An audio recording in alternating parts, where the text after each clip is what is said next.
ఓం నమః శివాయ.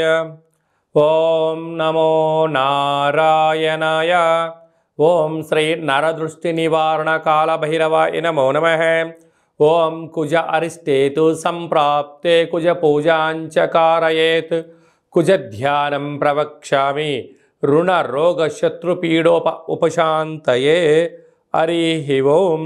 మా ఛానల్కి స్వాగతం. చూస్తున్న వీక్షకులకు ప్రేక్షకులకు ప్రియ కాళభైరవ భగవద్బంధులకి స్వాగతం పలుకుతూ మమ్మల్ని ఎంతగానో ఆదరిస్తూ ఉండబడినటువంటి ప్రియ సోదరీమణులకు అందరికీ కూడా సనాతన సంరక్షకులకు ధర్మ వీక్షకులకు ప్రేక్షకులకు అందరి పేరును కుజ భగవానుడి యొక్క ఆశీస్సులను కోరుకుందాం.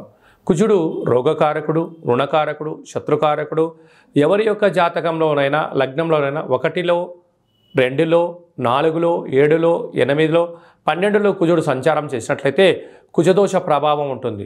అలాంటి రుణాలు రోగాలు కుజదోష ప్రభావం ఎవరిపైన ఉండకుండా అందరినీ చల్లని చూపులతో ఆయురారోగ్యాలుగా ఆశీర్వదించాలని ఏడాది తర్వాత కుజ భగవానుడు 28వ తారీఖు 12వ నెల 2023 నుండి 5వ తారీఖు 2వ నెల 2024వ సంవత్సరం వరకు సంచారం చేయనప్పుడు ఎలాంటి ఫలితాలు ఉంటాయో, ఏడాది తర్వాత ధనుసు రాశిలో సంచారం చేయనప్పుడు ఎలాంటి ఫలితాలు ఉంటాయో సవివరంగా సంపూర్ణంగా తెలుసుకుందాం. వృషభ రాశి వారికి ఏడాది తర్వాత కుజ భగవానుడు ధనుసు రాశిలో అష్టమ స్థానంలో సంచారం చేయడం వలన ఆయుధాలతో మీ జన్మ నక్షత్రం రోజున పూర్ణిమ అమావాస్య తిథుల యందున కొత్త పనులకు శ్రీకారం చుట్టకపోవడం, అప్పులు ఇవ్వడం, అప్పులు చేయకపోవడం ఉత్తమోత్తమం. కనుక కొన్ని వాహన ప్రమాదాలు పొంచి ఉన్నాయి. రక్తహీనత, అనారోగ్యము, లో బీపీ, హై బీపీ వచ్చే పరిస్థితి అధికంగా ఉంటుంది. కనుక మౌనం, ధ్యానం, ఆసనం, ఓర్పు, నేర్పు అవసరం వలన ఈ గడ్డుకాలను దాటే పరిస్థితి ఉంటుందని చెప్పి గమనించాలి. కుజ భగవానుడు అందరినీ చల్లగా ఆశీర్వదించాలని 1లో కుజుడు ఉన్నాడు రుణ సమస్యలు, రోగ సమస్యలు. 2లో కుజుడు ఉన్నాడు ధనపరమైన సమస్యలు. 4లో కుజుడు ఉన్నాడు ఏ పని జరిగినా చేయాలన్నా విజయవంతం కాకపోవడం, సగంలో ఆగిపోవడం. 7లో కుజుడు ఉన్నాడు ప్రేమ వివాహాల్లో ఆటంకాలు, భార్యాభర్తల మధ్య విభేదాలు, వాహన ప్రమాదాలు పొంచి ఉంటాయి. 8లో కుజుడు ఉన్నాడు యంత్ర ఆయుధాలతో ప్రమాదాలు, జలగండము, భూగండము, యంత్ర ఆయుధాలతో, మారణాయుధాలతో ఇబ్బందులు ఉంటాయి. వ్యయంలో కుజుడు ఉన్నాడు ఖర్చు పెట్టడమే తప్ప తిరిగి తెచ్చుకోవడం లేనటువంటి పరిస్థితి ఉంటుంది. భూముల్లో పెట్టుబడి పెట్టడం, అమ్ముకోలేకపోవడం, అలాగా అనేక రకాలమైన కోర్టు, పోలీస్ స్టేషన్ల చుట్టూ తిరిగే పరిస్థితి అధికంగా ఉంటుంది.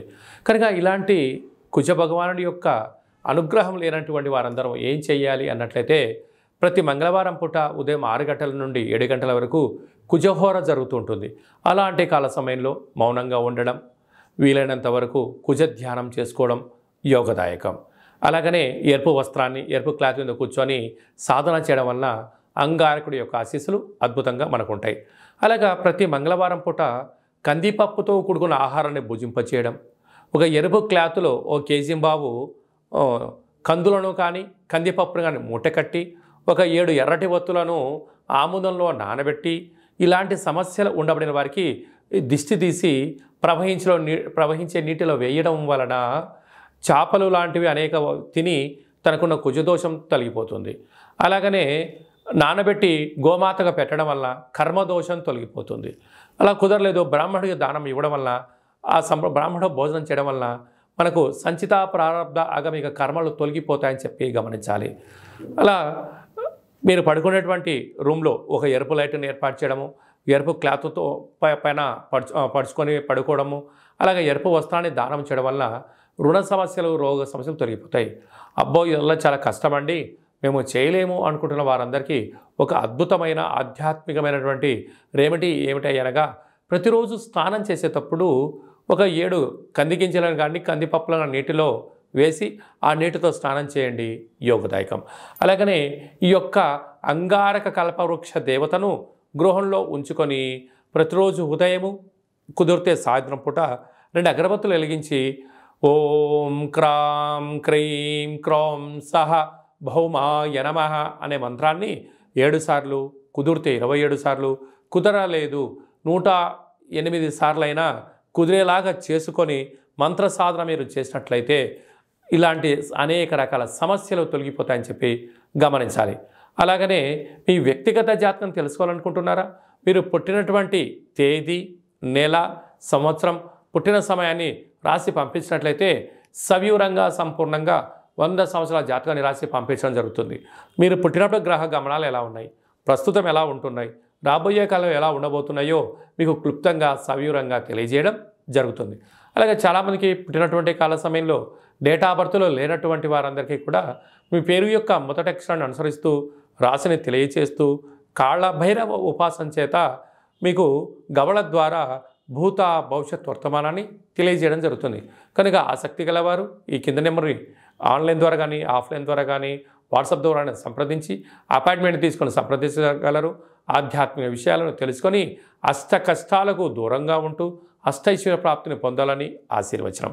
అలాగనే మీ అమ్మాయి కానీ అబ్బాయి కానీ ఎంత ప్రయత్నం చేసినా వివాహం కావట్లేదా, సంబంధాలు రావడం లేదా, వచ్చిన సంబంధం ఎలా ఉంటుంది అనేటువంటి ఆలోచన కలిగినట్లయితే ఈ కింద నెంబర్ సంప్రదించినట్లయితే ఎందుకు వివాహం కావట్లేదు, వధువు వరుడు ఎలాంటి వారు వస్తారు, వారి యొక్క జాతక సమ్మేళనం ఎలా ఉంటుంది, గణాలేంటి గుణాలేంటి, వివాహ సంతానం ఏంటి, ఆరోగ్య పరిస్థితి ఏంటి, విదేశానం ఏంటి, వారికి ఎలాంటి యోగాలు ఉన్నాయో మీకు తెలియజేయడం జరుగుతుంది.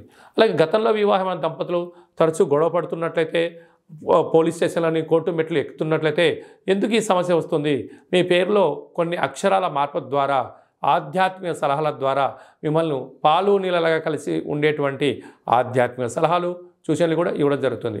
అలాగే మీకు అబ్బాయి కానీ అమ్మాయి కానీ పుట్టినట్లయితే వారు పుట్టినటువంటి రోజున, నక్షత్రం రోజున, మాసం రోజున వ్యవహారిక నామాలు ఏం పెట్టుకోవాలి, పేరులో బలం వలన మరి ఎలా భవిష్యత్తు ఉంటుందో ఈ యొక్క నామాలను ఆధ్యాత్మిక మంచి నామాలను మీకు తెలియజేయడం జరుగుతుంది. అలాగనే మీరు ఏదైనా కాలభైరవ మంత్ర సాధన చేయాలనుకుంటున్నారా, అలాగనే మంత్ర సాధన ఎలా చేయాలి, మంత్ర ఉపదేశం ఎలా పొందుకోవాలి, వ్యక్తిగతమైనటువంటి రుణ సమస్యలు, రోగ సమస్యలు, తాంత్రిక ప్రయోగ దోషాల నుంచి ఎలా బయటపడాలో మీకు కాలభైరవ ఉపాసన కూడా చేయడం జరుగుతుంది. కనుక అందరిపైనను కుజ భగవానుడి యొక్క ఆశీస్సులు, నరదృష్టిని నివారించే కాళభైరవ స్వామి ఆశీస్సులు ఉండాలని కోరుకుంటూ ఆశీర్వచనం.